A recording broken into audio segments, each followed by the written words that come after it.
The times of Israel के 21 सितंबर की report देखेंगे जिसमें आईडीएफ ने रद्वान कमांडर्स की लिस्ट निकाली थी जो लेबनान की राजधानी बेरूत में इजरायली स्ट्राइक में मारे गए थे।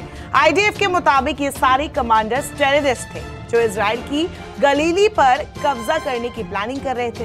खैर अब ईरान ने भी इजराइल पर मिसाइलों की बौछार करने के बाद एक लिस्ट निकाली है जिसमें टॉप पर इजराइल के प्रधानमंत्री बेंजामिन नेतन्याहू का नाम मेंशन है। इसमें लिखा है कि पूरी सरकार जिंदा या मुर्दा।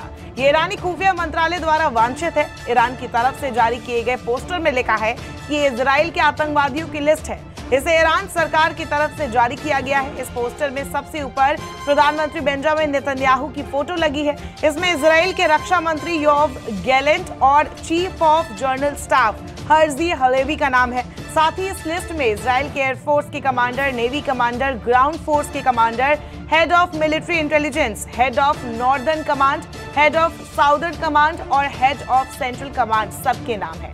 ईरान ने इन सबको इजरायली आतंकवादी बताया है, लेकिन ये वो लोग हैं जो इजराइल की सबसे बड़ी ताकत है। इस पोस्टर को लेकर किया जा रहा ये दावा कितना सच है ये पुख्ता तौर पर हम नहीं बता सकते, लेकिन एक बात साफ है कि ईरान इस वक्त इजराइल के ही दिखाए रास्ते पर है। ऐसा हम क्यों कह रहे हैं? 7 अक्टूबर 2023 में इजराइल पर हमला हमास का हुआ। इसके बाद इजराइल ने हमास संगठन को आतंकी बताते हुए एक ऑपरेशन शुरू किया और गजा में फिलिस्तीन के वेस्ट बैंक में कत्लेआम मचा दिया। पूरी दुनिया जब बेंजामिन नेतन्याहू से सवाल कर रही थी तो उन्होंने हर बार एक ही बात दोहराई कि हम पर हमला हुआ, जिन्होंने किया वो आतंकवादी है। हमारी देश की सुरक्षा से हम कॉम्प्रोमाइज नहीं करेंगे, इसलिए ये युद्ध नहीं रुकेगा। यूएन और इंटरनेशनल क्रिमिनल कोर्ट और अमेरिका समेत कई देशों के कहने पर भी सीज फायर नहीं हुआ। इजराइल ने इस एक साल में हमास और हिजबुल्लाह के कई लड़ाकों को, कमांडरों को मारा है, उन्हें भी जो राजनीति में थे, जैसे इस्माइल हनीए। इसके बाद जब हिजबुल्लाह चीफ हसन नसरल्लाह की हत्या की गई लेबनान में घुसकर, तो ईरान के ऊपर एक प्रेशर आ गया। ईरान जो अब तक सीज फायर के हक में था, इजराइल को पीछे हटने के लिए कह रहा था, तो उसके सुप्रीम लीडर खामेनेई ने एक संदेश भेजा 180 मिसाइलों के साथ। लेकिन इस हमले के बाद ईरान ने भी वही बात दोहराई जो इजराइल दोहराता रहा है कि हम अपनी देश की सुरक्षा चाहते हैं और ये हमला उसी का एक हिस्सा है जो नियमों के मुताबिक है। Foreign minister Islamic Republic of Iran ने हमले के बाद ट्वीट करते हुए लिखा, इससे पहले आज रात हमने संयुक्त राष्ट्र चार्टर के अनुच्छेद 51 के तहत आत्मरक्षा में काम किया। हमने केवल गजा और लेबनान में, जिसे हम नरसंहार कहते हैं, उसमें शामिल सैन्य ठिकानों को निशाना बनाया। हमने ये कार्रवाई करने से पहले संघर्ष विराम की अनुमति देने के लिए बहुत संयम दिखाते हुए लगभग 2 महीने तक इंतजार किया।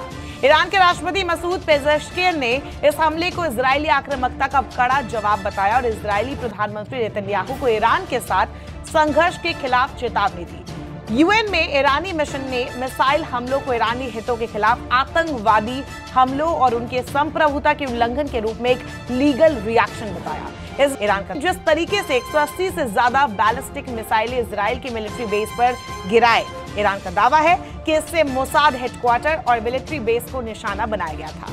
कहा जा रहा है कि हमले के बाद अब इजराइल ईरान के न्यूक्लियर साइट को तबाह करने का प्लान बना सकता है, लेकिन इधर ईरान भी तैयार है। ईरान ने चेतावनी दी है कि अगर इजराइल जवाब देता है या आगे आक्रामक कार्रवाई करता है तो उसे कड़ा जवाब दिया जाएगा। ईरान का कहना है कि उसने इस हमले की जानकारी खुद वेस्टर्न फोर्स को दी थी, लेकिन अब अगर इजराइल हमला करता है तो वो और ज्यादा मिसाइलें बरसाएगा जो बिल्कुल लॉन्च होने के लिए तैयार है।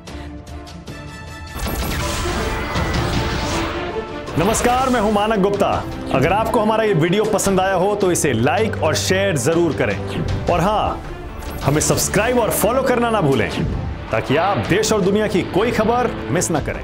तो जुड़े रहिए हमारे साथ और देखते रहिए न्यूज़ 24।